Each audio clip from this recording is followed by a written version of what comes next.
I'd love to introduce Tessa. She's the development manager at Remake. Remake is the sustainable fashion and many other things nonprofit that we donated to with our donations from the first 2 quarters of this year. I had a great chance to meet with Tessa. She was about to tell me all the wonderful things that they're doing. And I said, why don't you save that and tell our members about it when they're here to listen? So Tessa, thank you so much for being patient and take the stage. Of course. Thank you so much, Joseph. And just on behalf of Remake, I wanted to start off with thanking everyone here that's part of this organization, whether you're joining live right now or you watch the recording later or the recap of any kind. We're just so grateful that Remake is in your hearts and that you decided to, celebrate our work and sponsor our work through that, those first 2 quarters donations. So thank you so much to you and also to Jennifer as well for introducing Remake to your work. We couldn't be more grateful to just be in community with all of you, and beyond that, to have the opportunity to amplify our impact through your donation. So thank you so much. Just want to start off with that. And I'm also so grateful that you are interested in learning all the different ways that your donation has created an impact at Remake and all the other ways that you can continue to get involved. I know Joseph and I chatted a little bit about where your organization kind of started, the various interests that you all have as part of the community here. And I'd love to, first of all, just set the tone of this is meant to be very much conversational. So if you have any questions that come up throughout anything that I share today, feel free to drop them in the chat or unmute, whatever's easiest for you, or reach out to me afterwards.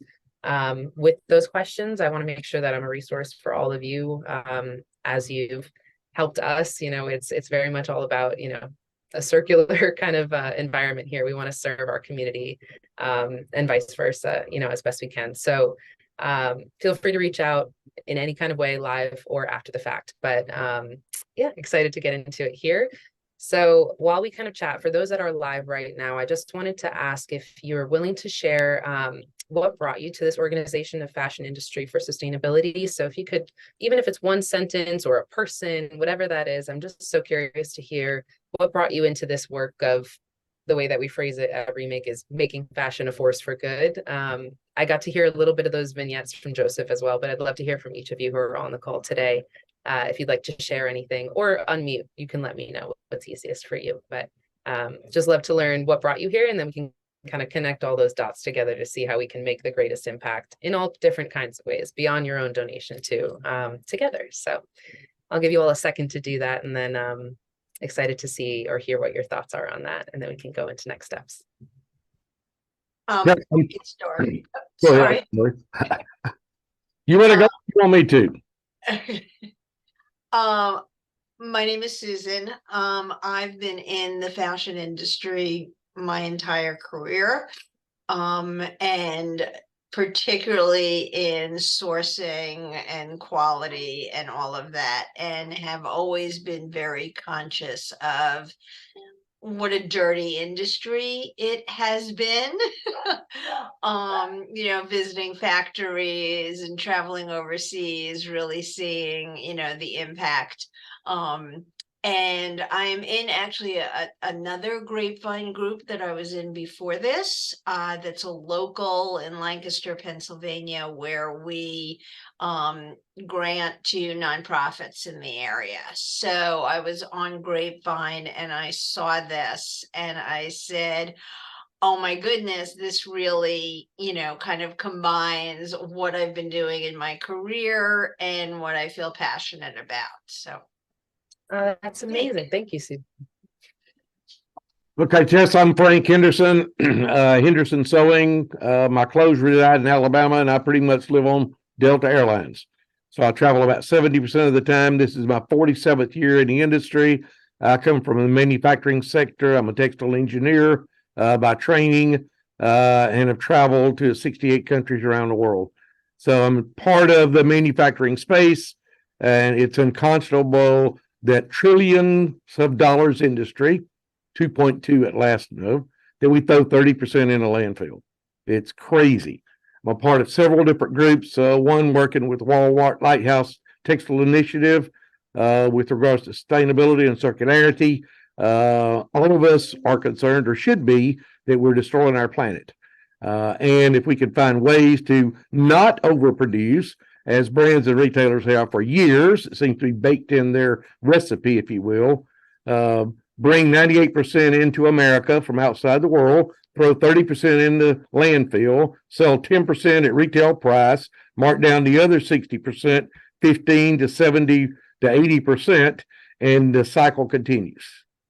So it's maddening to see from the manufacturing sector what we as an industry destroy in the form of our earth and where we all live and pass down to generations. I probably won't be around because I'm 70 at this point in time, but I'd like to save it for my children and grandchildren so that they would have an earth to inhabit as we have.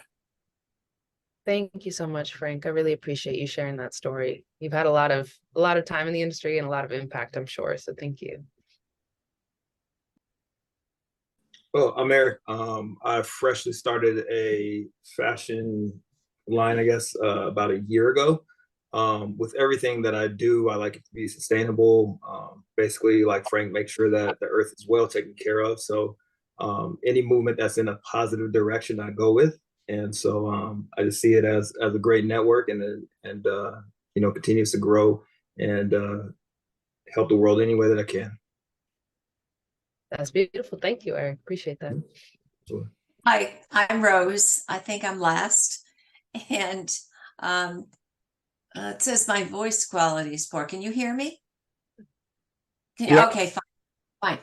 What brought me to this was I teach business at a community college in New Haven, Connecticut, Gateway. And I teach entrepreneurship, marketing, fashion. And there was some kind of grapevine group. I got an email and it was some group in New Haven. And I wasn't too fond of the group, but I said, what is this grapevine? So I go look it up and then I say there's one for fashion. And I'm saying that's it because I teach the fashion. And sustainability, you find it's just now it's taking chapters of books. And it's a real conversation to have with students because, you know, most of the students are all for sustainability, but then, you know, you're teaching, you got to have new products. All right. So if you just keep recycling, and I use textbooks as an example, is that, you know, these publishers are would go out of business if they can't make a present textbook obsolete and print a new edition. All right. So it's good conversations to have, but I'm interested and we do the business of fashion, not fashion design. So that's how I ended up with this group. It's a good cause. Great. Thank you so much, Rose. And thank you for your work in educating your students and, you know, empowering the next generation of leaders here. It's really appreciated at Remake and I'm sure across this whole Grapevine group here. So thank you for that. Do we have anyone else that wants to share before we work in next steps here? Yeah, I'll go. I think I'm the last one. Sure. Yeah, so my name is Amina. I currently have a fashion line. My business name is Zaire. I just launched it this year. I had first discovered Grapevine through a LinkedIn request, and I was just stumbled upon it, took interest in the idea of the fashion sustainability. When I was in school, we had talked a lot about fashion sustainability and how rough it is in the factories overseas. And I just really took an interest to it when I was studying fashion design. And then ever since then, I've been trying to make sure that, any kind of work that I do with my fashion designs personally is sustainable. Earlier this year / last year, I was working with Blue Tin, and I had nominated them for the Grapevine, and they were the winners from the last competition that we had for donations. So yeah, I'm just all about fashion sustainability and making sure that I'm, doing right by the world and universe when I'm also creating my designs. So grateful for that. Thank you, Amina, and congratulations too. So we have one more person join. Would you like to share, or should you let me know, Joseph, if I should keep going here? Yeah, Nadia, did you want to share how you maybe became a part of this group? Yes, my apologies, I'm a few minutes late. So thank you for this opportunity to be here. So a little bit about myself. I guess this is introduction, right? Okay. Yeah, I'd love to just hear what brought you to this community, and then I'm so excited to kind of connect those dots between your work and remakes as well. So, yep. Awesome. Thank you. So, my name is Nadia Canwal. I work in e-com and digital. I have mostly global marketing background in beauty. So I've worked with brands like L'Oreal and Elizabeth Arden, Bond Number 9 fragrances. But in the last few years, I've had the opportunity to work in fashion. So I've worked with Rag & Bone, Nike, Haddad Brands, who owns a licensee for children's wear on other, Crayola and so forth. But currently I'm working with the New Times Group, and we're the second largest sourcing fashion company in the world, based in Hong Kong. I am based in New York City. So I've been here for 1 year, and I'm working on 4 brands, all menswear. And I think, I've never been in love with the fashion industry because I've loved beauty and, how we try to be sustainable and vegan. And it's so much, beauty is ahead of, in terms of sustainability and eco-friendly products and then fashion. So a few months ago, I discovered you guys, and I want to learn more about sustainability. I want to hopefully bring an impact in what we do here at New Times Group at some point, because we do have a ton of factories around the world. We have a ton of offices around the world. We're on the manufacturing side, but in the past 2 to 3 years, we've been acquiring brands in this country, taking over to energize or revamp these luxury brands, mostly luxury brands. And I think sustainability is a piece that's missing. And hence I'm here. Well, I'm so glad you're here, and also so glad that you're working in this space and paying attention to these issues. So that goes for everyone that's spoken today. And no matter how you're tied to the industry, your history with it, I'm just so grateful that you're passionate about trying to make a positive impact where you can. Not surprised at all that there's such a natural, fit here, and, intersection between the work that we're working on at Remake and what you're all doing. But so grateful to continue, like I said, to explore all the ways we can kind of create impact together, and any ways that Remake can support what you're doing in your space too, through our own community or through our resources.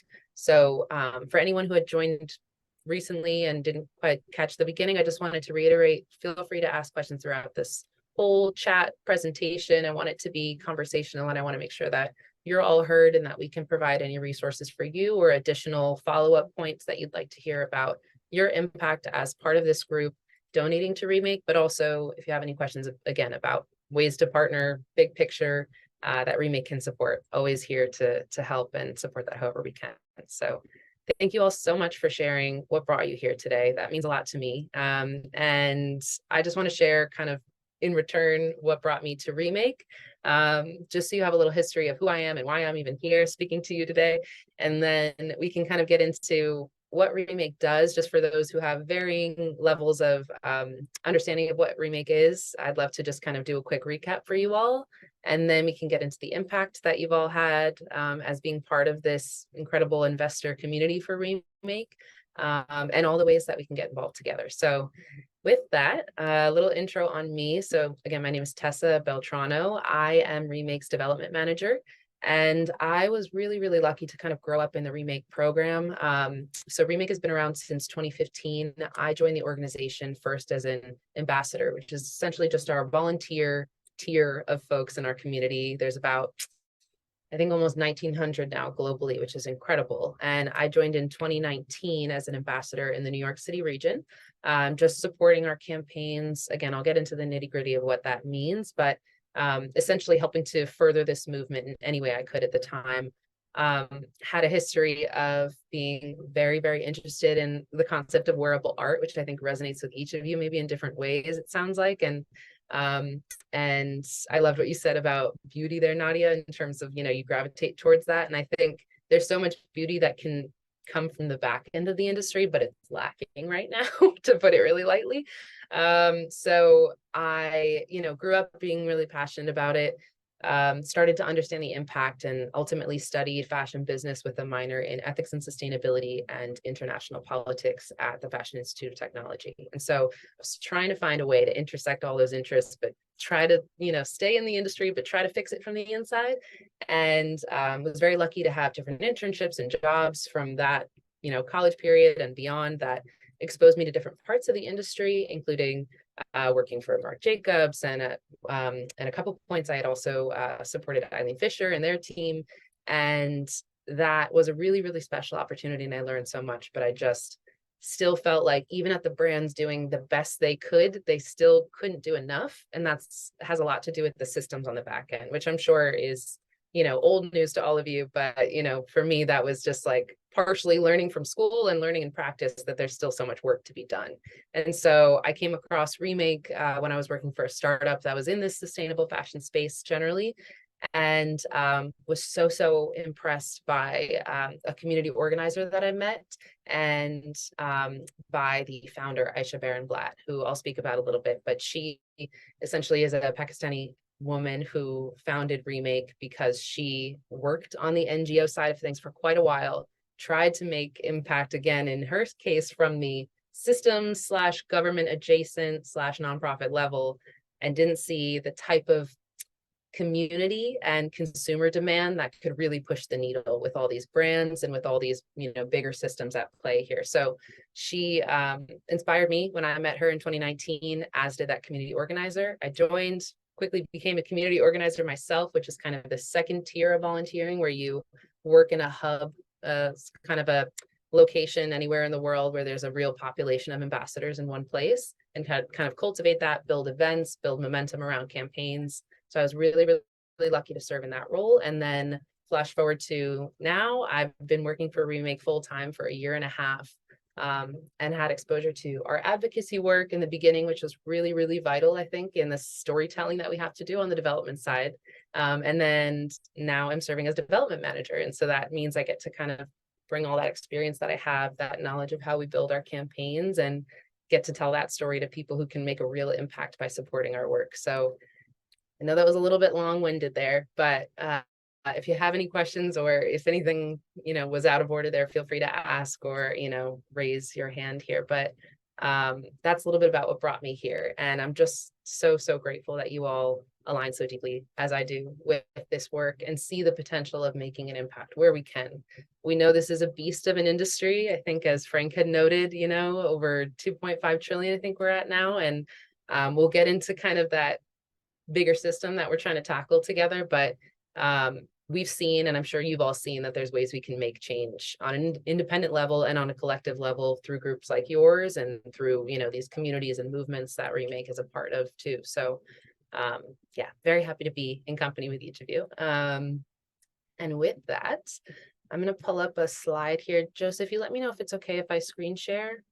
Yeah. Okay. Awesome. All right, so let me give that a try here.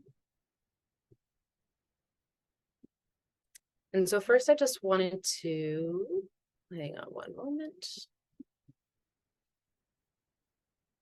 Oh, hang on, do you mind maybe making me co-host? It looks like it's disabled, if you don't mind trying one more time. Or whatever method is easiest. Oh, you might be muted, I think. Maybe you could help me do that. It says one participant can share at a time. So what else do I need to change to give you access? Or if anything else? I would say, give me a moment here. I'm going to see if I can poke around on my side and help you out here. Let's see. Make host. I'm making you a host. Okay. I'll let you know when I see that notification come through, and then, perfect. Okay, awesome. Thank you. All right, so let's see. So first, I just wanted to start with some visuals. I think for me, some of you may be like me and love some visuals as a learner yourself, but I also think, here, we'll get this into presentation mode here, bear with me. I also think that so much of what we do and the impact that we have comes through these wonderful faces that you'll see today. And so just to give you a little quick story, I suppose, to kind of paint a picture of one of the many ways that your investment can make an impact at Remake. All these photos are from just one very special day that Remake had in September of this year, called Remake's Advocacy Day. And essentially what we did on that day is we brought over 80 volunteers, many of which were young students. You'll see in some of these photos, there's high school students, college age, all the way through professionals. We'll have union leaders in these photos here. You'll see in the red t-shirts at the bottom. Those are folks from the Garment Workers Center based in California, in particular in LA. And so many other faces of ambassadors. You'll see our Wear Your Values t-shirt there, but just so you can kind of see some faces and some members of our community that we partner with and work alongside for this mission. Essentially, this day was really, really important because we all took these volunteers to DC to advocate for the Fabric Act. So the Fabric Act is one of a number of campaigns that we work on at Remake, in particular in this year and the prior year. And it stands for Fashioning Accountability and Building Real Institutional Change, which is why there's an acronym. And essentially, it's meant to empower our garment workers here in the US, of which there are about 100,000 garment workers, and ensure that they're paid at a minimum wage.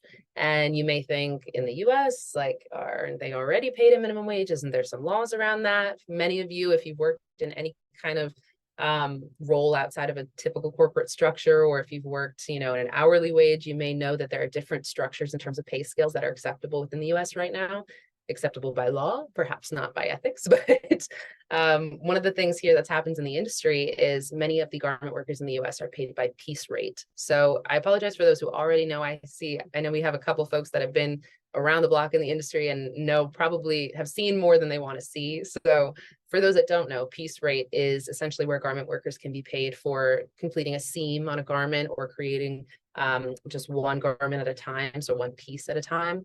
And essentially it can turn into a really exploitative model where garment workers are not making a minimum wage or enough to live on, but it's currently legal within the US outside of California. And so what happened with the Fabric Act is we were building on this broader, or this initial bill called SB 62, or the Garment Worker Protection Act, that came out of California, in big part because of these folks right here in the red shirts, these folks from Garment Workers Center who we partnered with to get that bill passed. And so that served as a state level bill that turned into law in California. So now all garment workers will be making a minimum wage. And I believe that started as of January of, it was 2021. And with that transition that happened, we've already seen accountability of suppliers based in LA, which is our biggest hub of manufacturing here, garment manufacturing here in the US. And we saw a real opportunity to expand that on the federal level, noting one, already in the biggest hub of garment manufacturing, we've been able to make this successful and see the results and see garment workers being paid appropriately, or again, at least minimum wage now. And two, we can expand it because there's proof of concept and there's still so many garment workers that we can serve here. And so we see this as a bipartisan bill. There's a lot of opportunity to build, momentum in the industry here for fashion, and for fashion manufacturing in particular, and bring, some of that nearshoring or reshoring back to the US, where we saw in the beginning of COVID, we weren't even able to make our PPE locally. So it's the sort of thing where these garment workers that already are here are not making enough. And for those brands or suppliers that are trying their best to hold on and to support the industry that they already have, they didn't have those mechanisms in place on the policy level to pay those garment workers fairly and to sustain that manufacturing. So this bill, like I said, bipartisan bill, and flash forward to this day, we have worked so hard to, again, build some traction with this bill, get co-sponsors. And what we did on that day is meet with a number of representatives across states. We had folks coming in from so many states across the US to advocate for the bill and say, I'm from wherever it is, I'm from North Carolina, and I know that there's a manufacturing hub here. I'm a garment worker who works in Pennsylvania, and I see a real opportunity to not only improve the industry that I'm a part of, but, I deserve fair pay and I'm not getting it right now. And so it was such a special, special day, but this is just one of the many photos that you'll see. And this is one of the best, I think, encapsulations so far of the work that I've seen that Remake does, because this day was bringing together all of our partners for this particular campaign. It's entirely worker led. You'll see again in the red shirts, it's a mix of both the team members from the Garment Workers Center and their garment worker members, in particular the one in the center there on that top left photo, who they spoke to the need for this bill, and they also were a part of writing the initial bill in California. So it just means so much to have students, garment workers, union leaders, partners, investors that even came with us that day.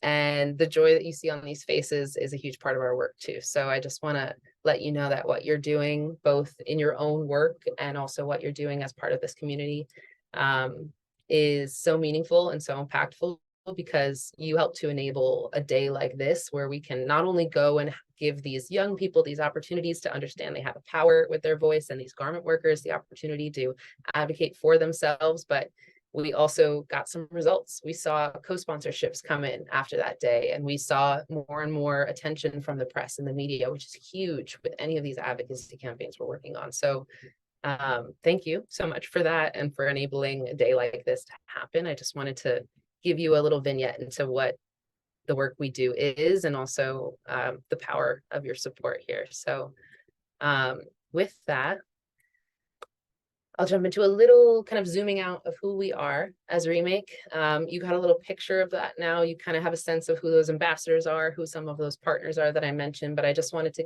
give you sort of a full scope. And again, with anything, feel free to ask any questions as I go. And yeah, that can be unmuting or messaging. I'm here to answer anything I can.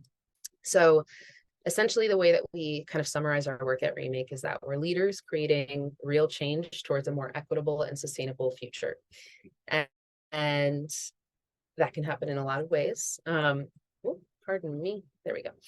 But we know that there's a need for this because, again, as I think, like I said, Frank had mentioned, this is a $2.5 trillion industry now.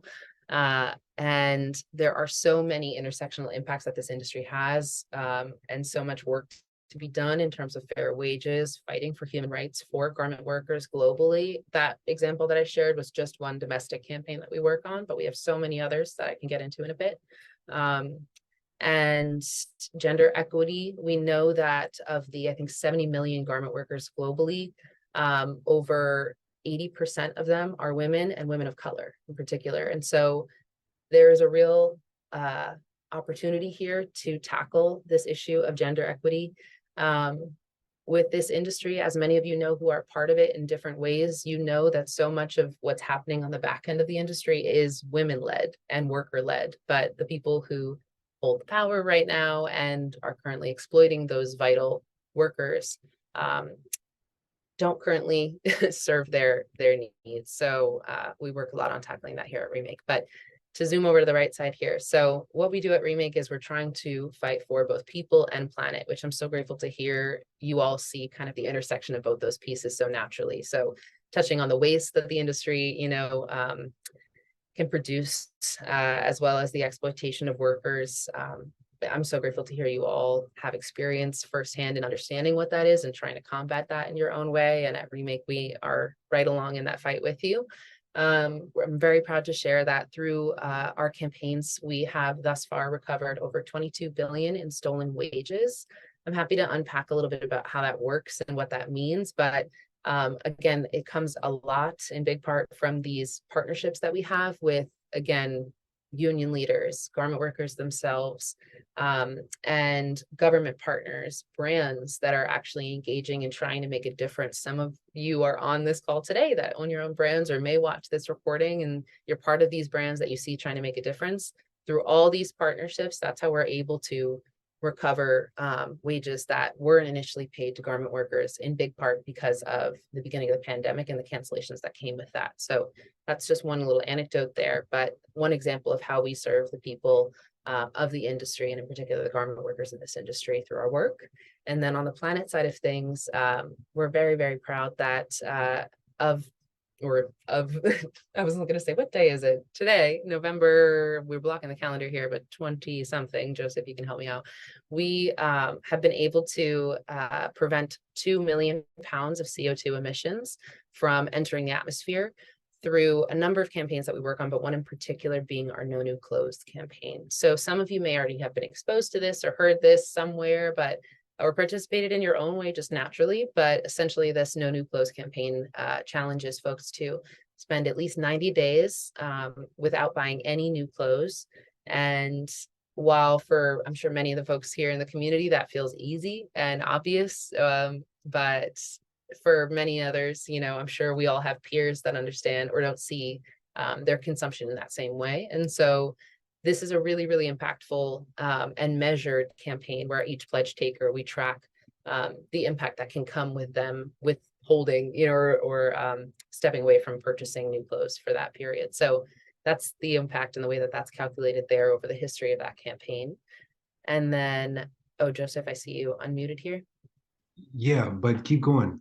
Sure, sure. So here, I'm gonna move my little Zoom. There we go. Okay. So essentially, what we've learned in calculating a lot of that impact, both on the wage side and on the emission side, is that $1 invested in Remake on average helps us to recover $4,000 in stolen wages. And $500 invested in Remake helps us to prevent 1 ton of CO2 emissions. And we're so, so grateful that we've been able to kind of draw out this impact through the work that we do and through the investments that you have made and that many of your peers throughout this community that are fighting to make fashion a force for good have made. But there's so much more impact to share. This is just kind of a big picture. Here's some of the quick stats that show you kind of how we work through these campaigns, how we make this impact, and what is most important to us at Remake. I have a question. Sure, yeah. So part of the complexity of what we are trying to do and what you are doing is understanding the flow. So I love this graphic because it does an excellent job of quantifying impact. So if it's okay, like, could you unpack the 500 to the 1 ton of CO2 emissions prevented? What does that mean, as much as you can simplify? Because again, we're looking for ways, how can we understand the impact we're making with a billion pieces moving at one time? So I would love for you to just maybe give us a bit of more detail on that stat. Yeah, absolutely. So essentially, one of the things to know on a super zoomed out level is that Remake, you know, while we're a powerful machine, we are small but mighty in terms of we're a very small team of no more than, in terms of full-time employees, no more than about 8 employees right now, with a few part-time employees as well. And so we're very, very lean. And so when folks make an investment in us in any type of way, whether it's $1, whether it's $500, that really does go very far in terms of empowering us to put it right back into the work that we're doing, to pour it back into these campaigns that we're initiating, pour it back into the organizations that we partner with and the ways that we can partner with them. And so I say that to note that just a small amount can go really far, because if I can just break into that 501 ton metric there, the way we kind of calculate that is stemming from the 2 biggest pools of where funding goes is into our advocacy work and our education work.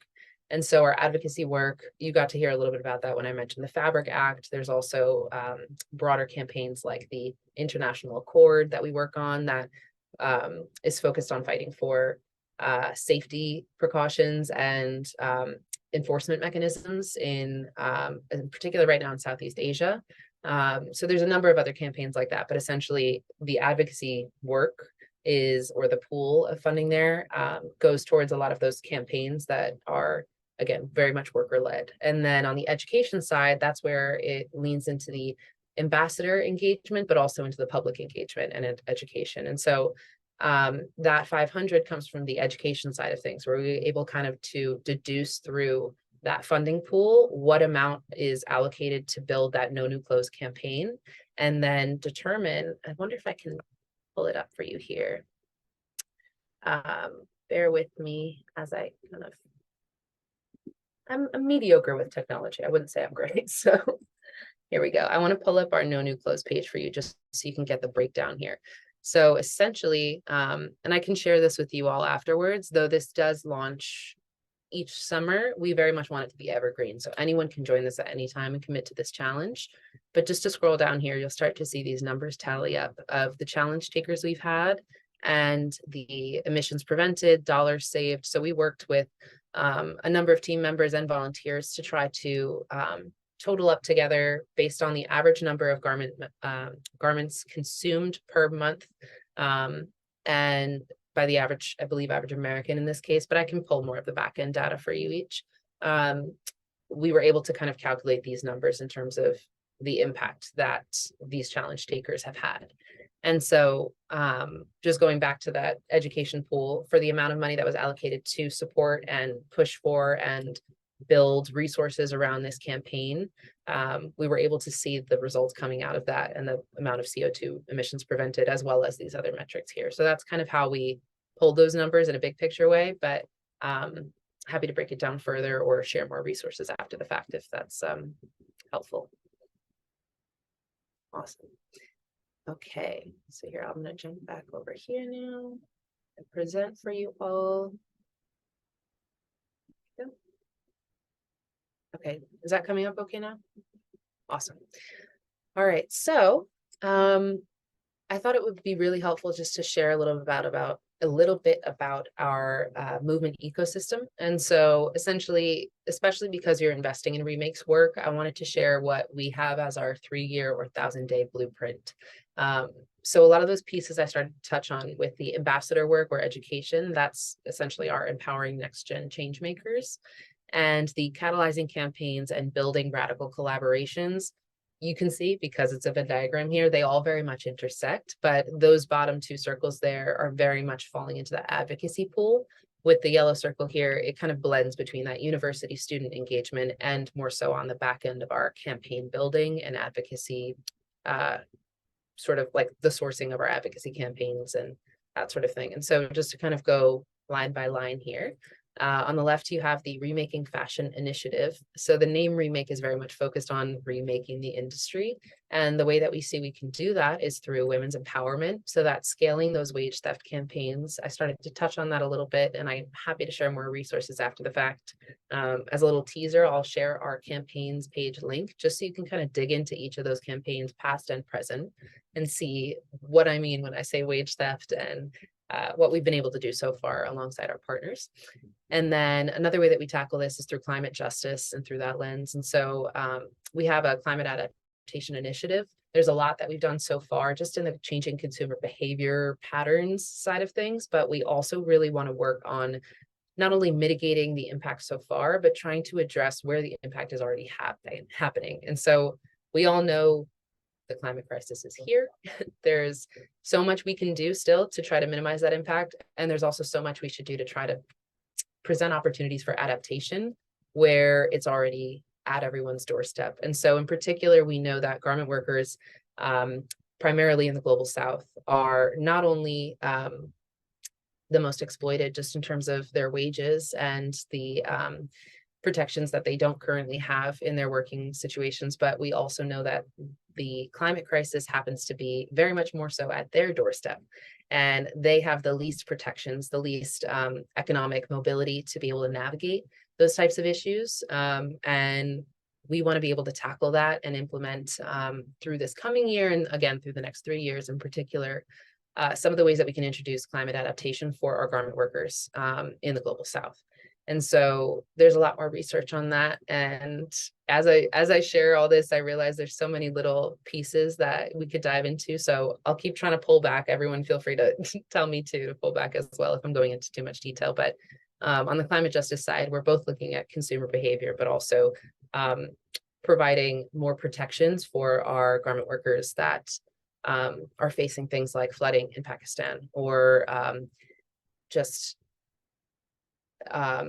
unhealthy and extreme heat in garment manufacturing facilities and on the way to work, and the hours that they work alongside or within that those conditions. And so there's so many pieces that we can address, again, both on the preventative side and also to try to manage what's already happening and protect our workers through this time. So that's a little bit on that climate justice element. And then the human rights and climate policy initiative. So we touched on the Fabric Act already, but there's also bills like the New York Fashion Act, which we're very much focused on supporting the garment worker led side of that bill, which it comes and goes in terms of the nature of how it's built, but the bill is designed to help hold brands accountable that are based in New York, more so on their carbon footprint side of things, primarily through transparency.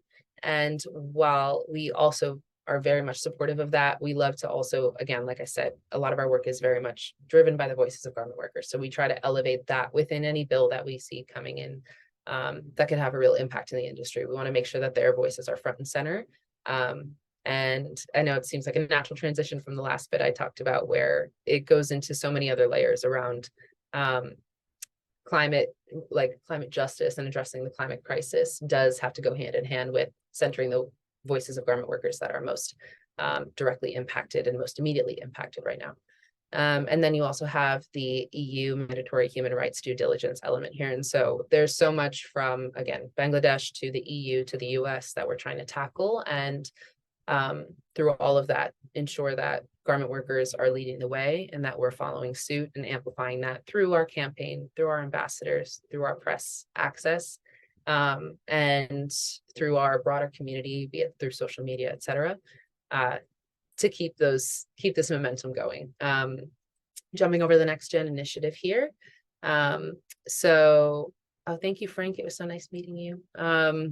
Jumping over the next initiative here. So the Next Gen, this is changemaker education. So that comes from our ambassadors or our community organizers. We're very much focused on empowering them to make change, whether it's just in their own consumer behavior, in their own companies that they're a part of, if they are in the industry in any type of way, and just as a citizen. So no matter where you live in the world, there's so much that can be done. As you see, both in the US and abroad, there are so many issues we can be tackling and so many mechanisms to tap into.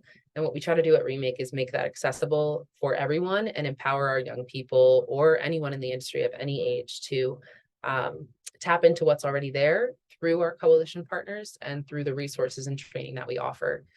So those community organizing hubs are a real valuable tool in amplifying that work, where we do have those bigger populations that can be in London, Amsterdam, New York, and beyond. And again, some of these tools. So we have monthly community calls where we're empowering those garment workers, those change makers, those ambassadors, organizers, and other community members through updates on the campaigns that we're working on, tools and resources in terms of how to engage in those campaigns or make an impact at any age, in any stage of your career, et cetera, and anywhere in the world. And there's so much more that I could get into there, but that's just a little bit about the tools and resources we provide and the type of community we cultivate in that side of our work. And then taking a breath here, hope you're all with me. Feel free to shake it off if I know this is a lot. But on the Radical Collab initiative here, so we like this language of building radical collaborations because I like what our founder Aisha says about unlikely bedfellows. And it's the type of thing where we are partnering with anyone who is going to help us make this impact. It can be universities.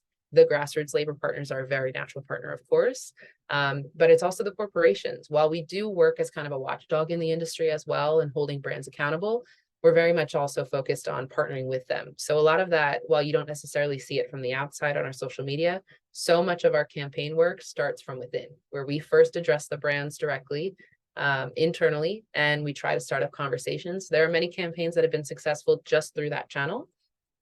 But as I'm sure many of you know, a lot of times they need a lot more pressure than that. And so we then sometimes have to take it to the public level. And so you'll see that we do have back-end corporation partnerships. And when I say partnerships, I essentially just mean if they're signing on to legally binding accord, we're helping to, facilitate those conversations.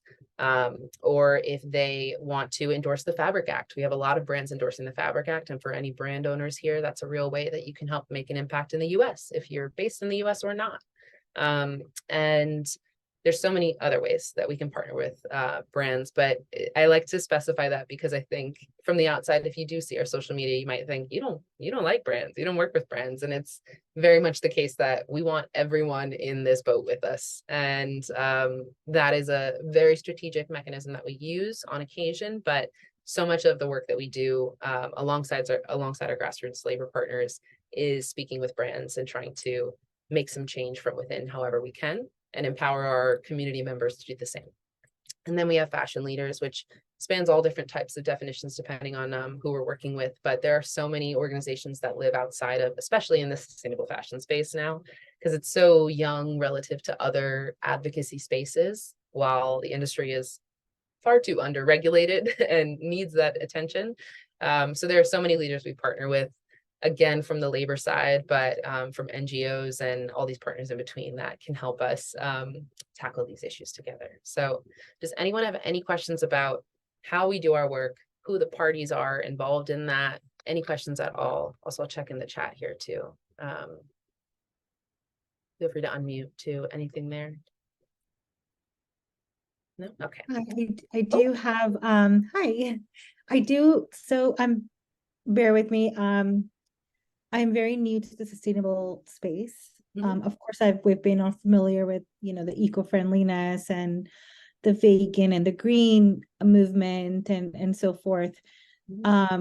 And recently I attended a sustainability session at Columbia, which was amazing, and fashion was addressed amongst other issues around the globe. But, at a moment I work in a space where sustainability doesn't exist.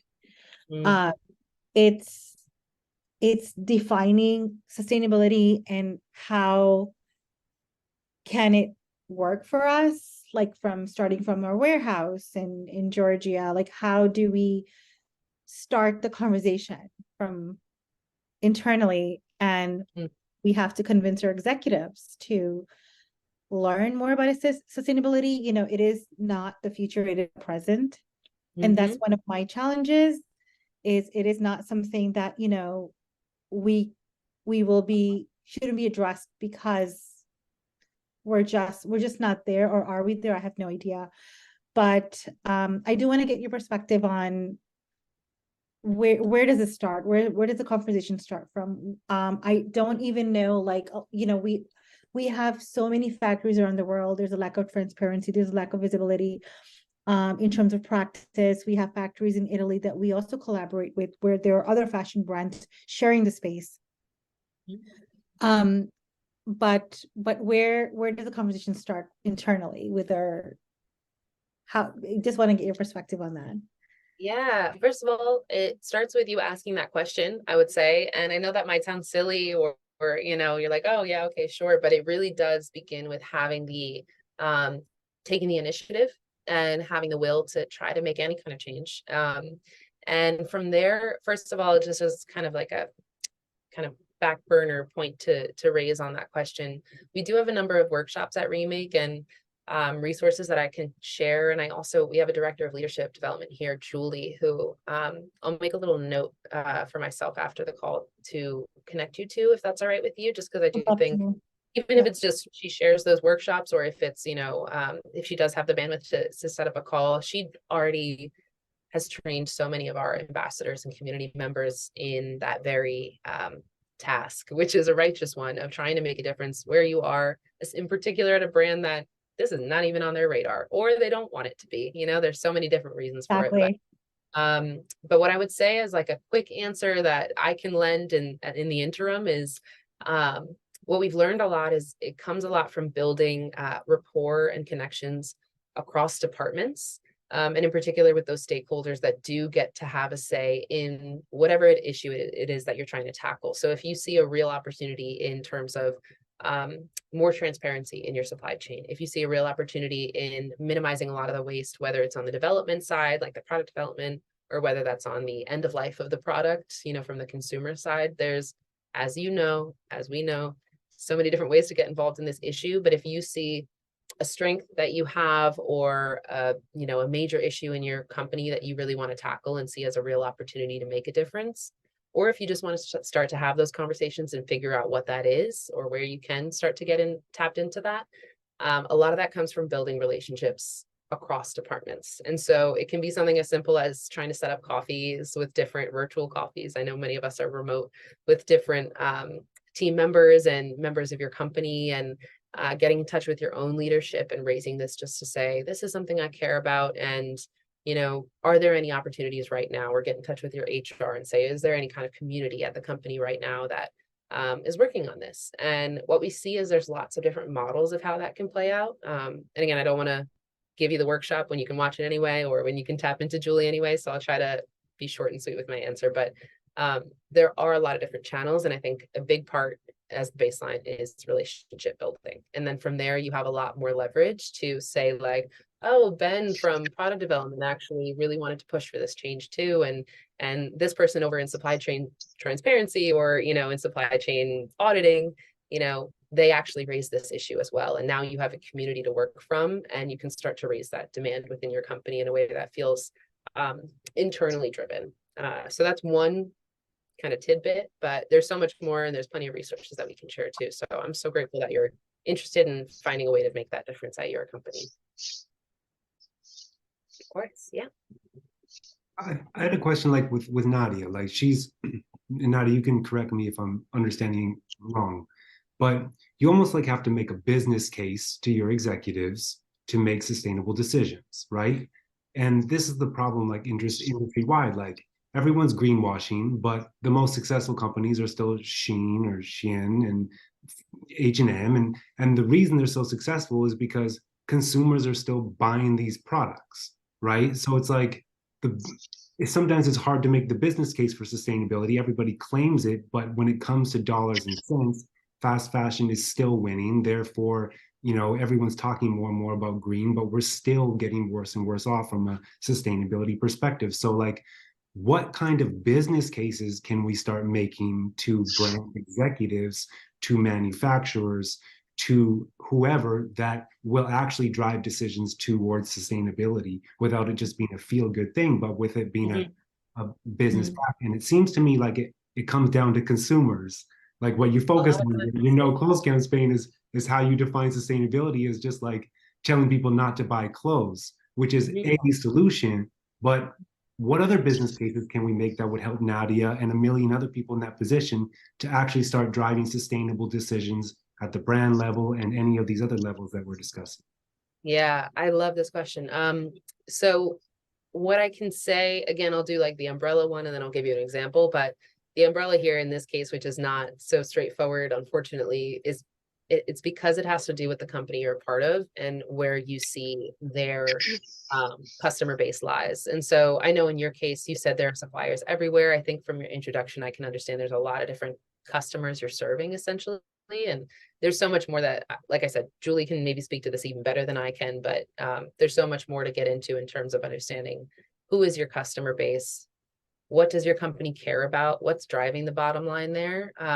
And once you understand that, then you can start to build towards that business case in a way that's specific to that brand. It can also have to do with the places where their suppliers are based. And so in this case, one example being, and I want to, here, I'll be conscious of, oh, we are coming up on time. So sorry about this, but yes, what I'll say is, if you didn't catch it just yet, feel free to email me. My email is tessa@remake.world. I just want to make sure for any questions that we don't get to answer now, you can send them my way, or I can connect you to a team member or a resource that can help you to answer that. But yes, sorry, I just want to give that side note. And also say that if anyone wants to join our newsletter, the reason I raised that is because right now, we're about to push out a newsletter tomorrow that starts to touch on one of those answers on the business case. And so in this case, it's around the international accord that I mentioned. This is, again, a legally binding agreement started by the Accord organization that is really, really effective in preventing things like factory fires, preventing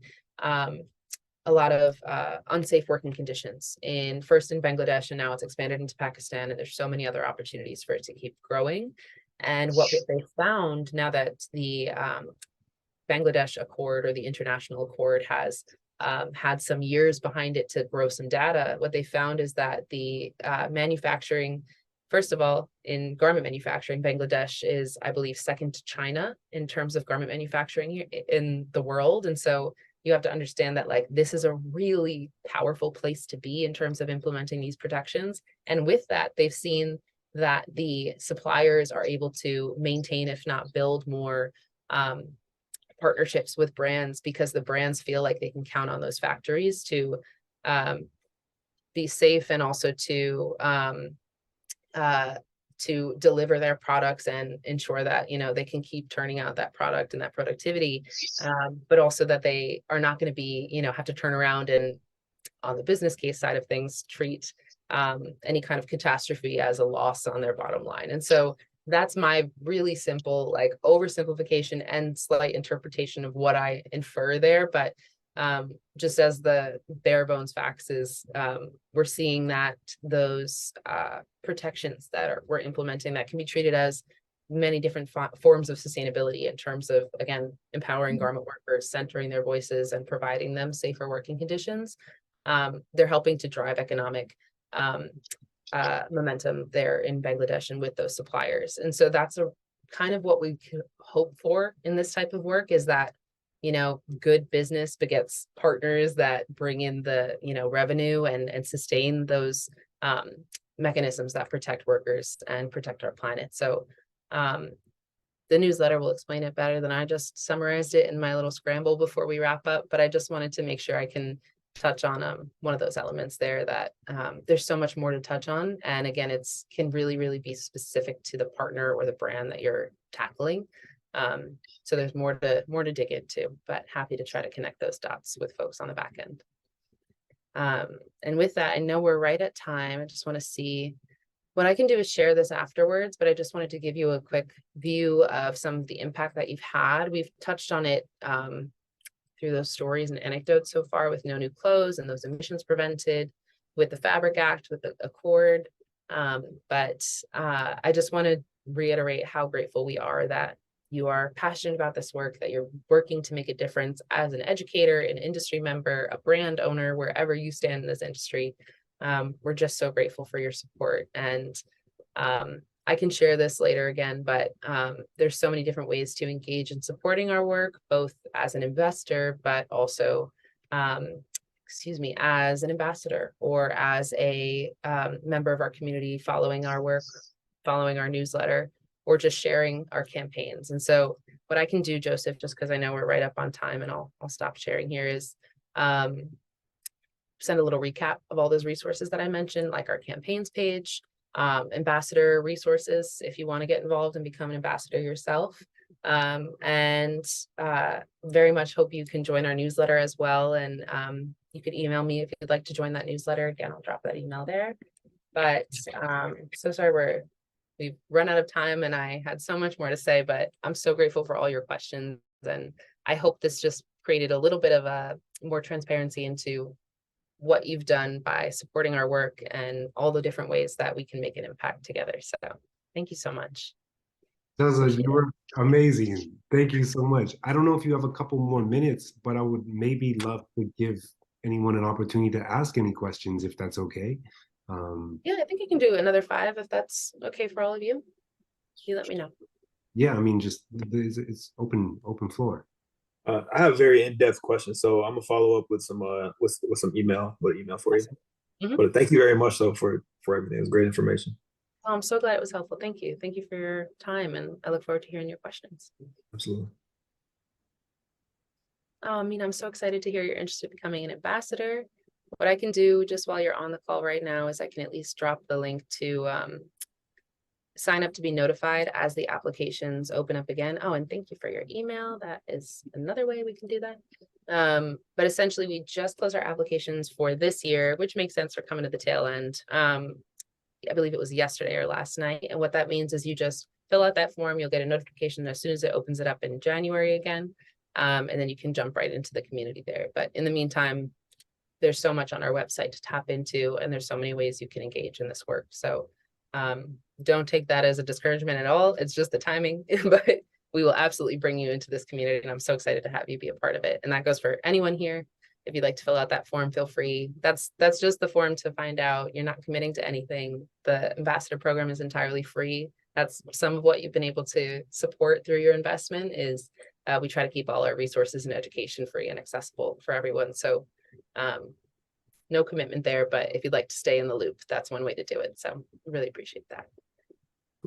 Anyone else questions or thoughts? I just want to thank you. It's been very good. Oh, thank you so much. Thanks for bearing with me as I jumped around a lot. So No, it's not bearing with it. Excellent info. I agree. I mean, it's so there is a billion things to touch on. Mhm. If no one else has any questions, then feel free to jump in if you do. I have a quick question. Is like high level. We're obviously kind of on the wrong side of sustainability, meaning that current operations worldwide will end up in doomsday for more and more people. So what is the inflection point based on all your experience that we should be striving for? Like, is it consumer consciousness that transcends into conscious purchase power? Like, what is the inflection point that we can get on the right side? And I say this again, like H&M directors are on like the main seats of these sustainability initiatives, but like the conflict of interest is crazy. Like it's not gonna work. So give us some hope for what we should be working for, you know, from a high level perspective. Yeah. Oh my goodness. I'm trying to answer this in a short way. The short answer is there is hope. And the ways that I have seen that happen through Remake and through the work that we are a part of is, yes, consumer behavior makes a difference. That's why we do work really hard on empowering people to be educated in their decisions and to be critical thinkers in the way that they, whether it's participate in the industry from a production standpoint or a consuming standpoint. So that matters, and I'll never ever discount that, nor will Remake. And also, I think what I love about this work and why I'm a part of it is because I saw it was really hard, like that, one person at a time. Yes, it makes a difference, but it's too slow. Like you said, like there's so much going on here. There's so much to tackle. What else can happen? And I remember recognizing that.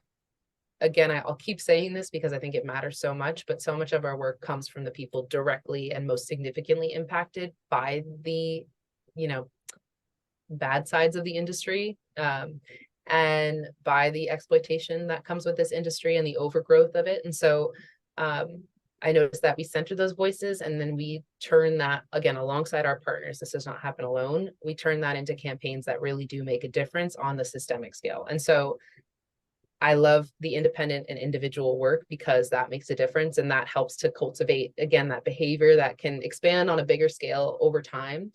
But where it really comes in as well, I think, is in that policy change. And that can be corporate policies, that can be international agreements like the Accord. It's a really unique model. It's not based in one country. It's meant to be this legally binding accord between brands and suppliers. And so it kind of lives outside of an explicit, government ecosystem. But the policies like the Fabric Act that we're working on, all these different ways that we can tackle systems at a bigger scale, I think is where we see a lot of impact is possible and a lot of change at a quicker pace is possible too. And so I think there's such an entry point with that individual, whether it's, food waste or whatever it might be, like that individual behavior of composting or, trying to tackle your plastic waste and your grocery shopping, like those all make a difference because I think it ladders up to being a conscious consumer and a conscious member of this industry, however you partake in it. But I think hopefully that all also turns into the activism side of things where you're working on the systems level to make a change.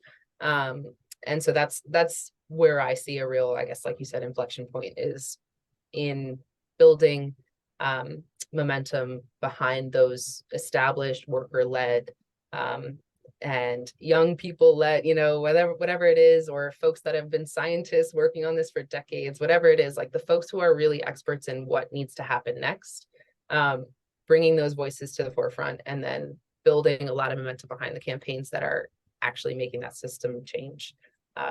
That's where I really see opportunity. And we've seen that on smaller scales in California. We've seen that in international partnerships and wage theft campaigns, these one-off campaigns that we've worked on. But yeah, there's real ways to make an impact there too. So again, I know it was a long answer, but I hope that helped answer a little bit. I'm feeling hopeful for sure. Very good. That's what I hope for too. So thank you. I'm glad you do. Well, Eric Rose, feel free to, add anything else, but otherwise, Tessa, thank you so much for your time and just for being your diligence and for doing such amazing things, because you guys are making a difference. And I really applaud yourself and your organization for doing that. So thank you again. We applaud all of you. So thank you so much for being part of this movement too. We appreciate it. And I agree. Thank you.